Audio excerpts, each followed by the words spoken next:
आप देख रहे हैं the him tales horror stories. प्रस्तुत एक और नई कहानी। यह समय रात के लगभग 12 बजे का था।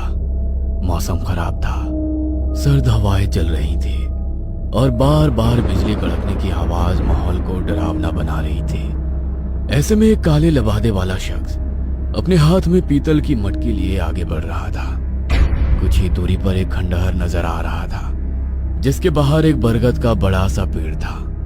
वह शख्स जाकर उस पेड़ के पास रुक गया और तभी एक तांत्रिक उस खंडहर के अंदर से निकल कर आया। वहीं बरगद के पेड़ के नीचे एक गड्ढा खुदा हुआ था। इस मटकी को इस गड्ढे में दफना दो। उस शख्स ने मटकी उस गड्ढे में रखकर उस पर मिट्टी डाल दी और चुपचाप वहां से चला गया। रणबीर और मेघना सेकंड ईयर से एक दूसरे से प्यार करते थे और अब उनकी ग्रेजुएशन कंप्लीट हो गई थी। रणवीर, मैं तुमसे बहुत प्यार करती हूँ, लेकिन पापा हमारी शादी को कभी राजी नहीं होंगे। मैं तुम्हारे साथ भाग चलने को तैयार हूँ। नहीं मेघना, हम भागकर अपनी फैमिलीज का नाम मिट्टी में नहीं मिला सकते। हम दोनों मिलकर उनसे बात करेंगे। रणवीर, मैं मेरे पापा को अच्छे से जानती हूँ, वो नहीं मानेंगे। आगे क्या करना है ये मैं तुम पर छोड़ती हूँ। ये कहकर मेघना चली गई। रणवीर गहरी सोच में डूबा हुआ तेज तेज कदम बढ़ा रहा था। वो उसी खंडहर के पास जाकर रुका और बरगद के पेड़ के नीचे बैठकर आराम करने लगा। कुछ देर बाद ही उसको किसी के कदमों की आहट सुनाई दी। कौन आ रहा है? कहीं कोई चोर लुटेरा तो नहीं? ये सोचते हुए वो पेड़ की ओट में छिप गया। उसने देखा कि वही काले लबादे वाला शख्स वहां आया। उसके हाथ में एक काला मुर्गा था।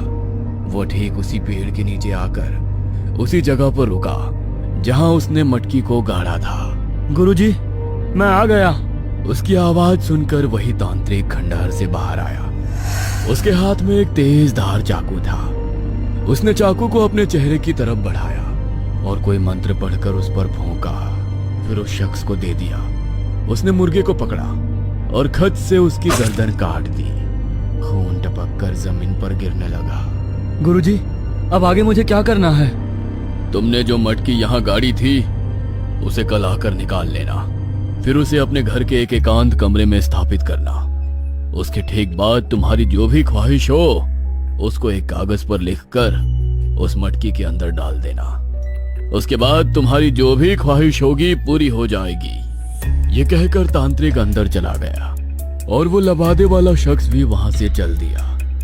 रणवीर वहां से अपने घर की तरफ रवाना हुआ, लेकिन उसके दिमाग में यही ख्याल आ रहा था, यहाँ ऐसी कौन सी मटकी गड़ी है जिसको घर में रखने से हर ख्वाहिश पूरी होगी। अगले दिन भी वो उसी बारे में सोचता रहा और रात होने पर जंगल की तरफ निकल गया। उस आदमी के पहुंचने से पहले मैं मटकी को निकाल लूंगा। मेघना को पाने के लिए मुझे ये करना ही होगा। वो उस बरगद के पेड़ पर पहुंचा। अपनी पॉकेट से उसने चाकू निकाला और उसी की मदद से उसने जमीन में छोटा सा गड्ढा खोद दिया। फिर उसे वो मटकी नजर आई तो झट से उसने उसे निकाल लिया और तेजी से वहां से निकल गया।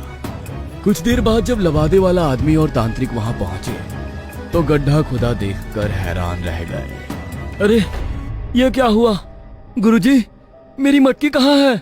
हे भगवान, लगता है किसी ने मटकी को निकाल लिया।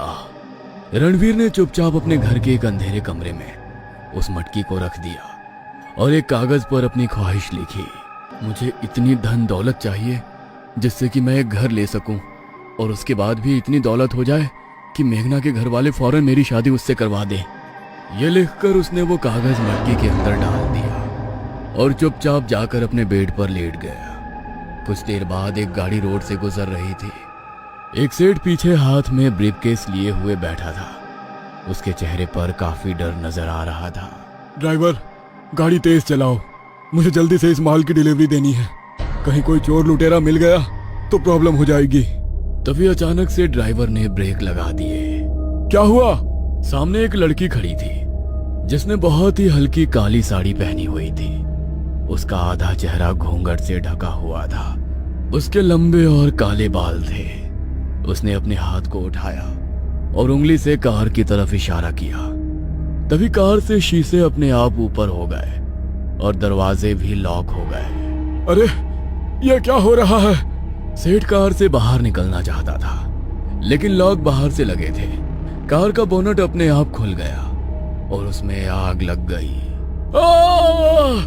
कार में आग लग रही है, जल्दी से खोलो।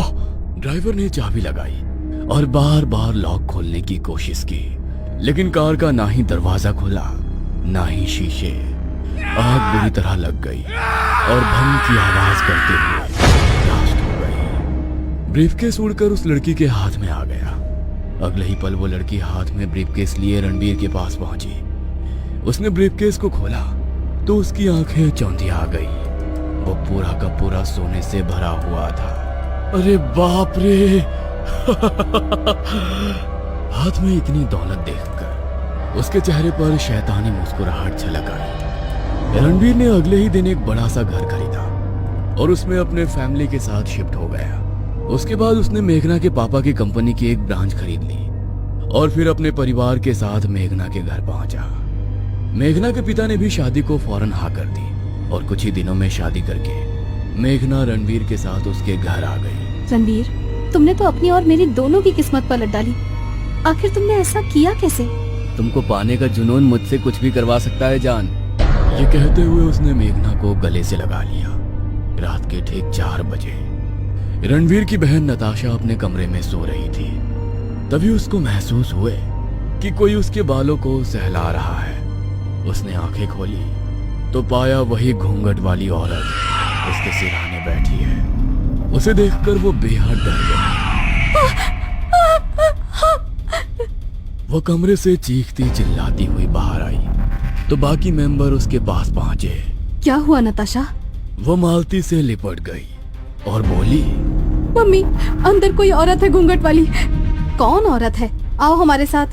रणबीर और मालती उसके साथ कमरे में गए तो वहां कोई नहीं था। मालती ने समझा कि ये उसका वहम है, लेकिन घूंघट वाली का नाम सुनकर रणबीर का ध्यान उस औरत पर जा रहा था जिसने उसकी ख्वाहिश पूरी की थी।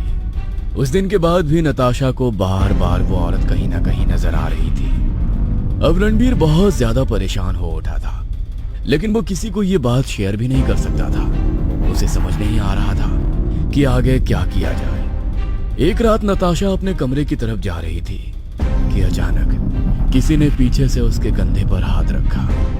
उसने चौंकते हुए पीछे की तरफ देखा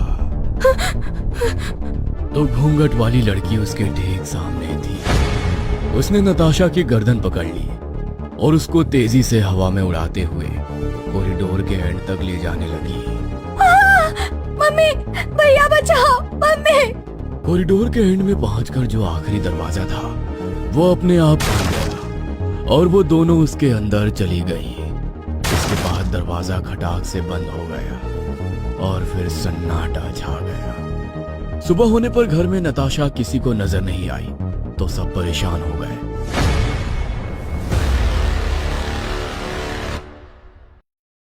क्या आप भी the him tales horror stories की कहानी देखकर डर जाते हैं और चाहते हैं सबसे पहले कहानी आप देखें? तो देर किस बात की? सब्सक्राइब कीजिए और बन जाइए हमारे प्रीमियम मेंबर।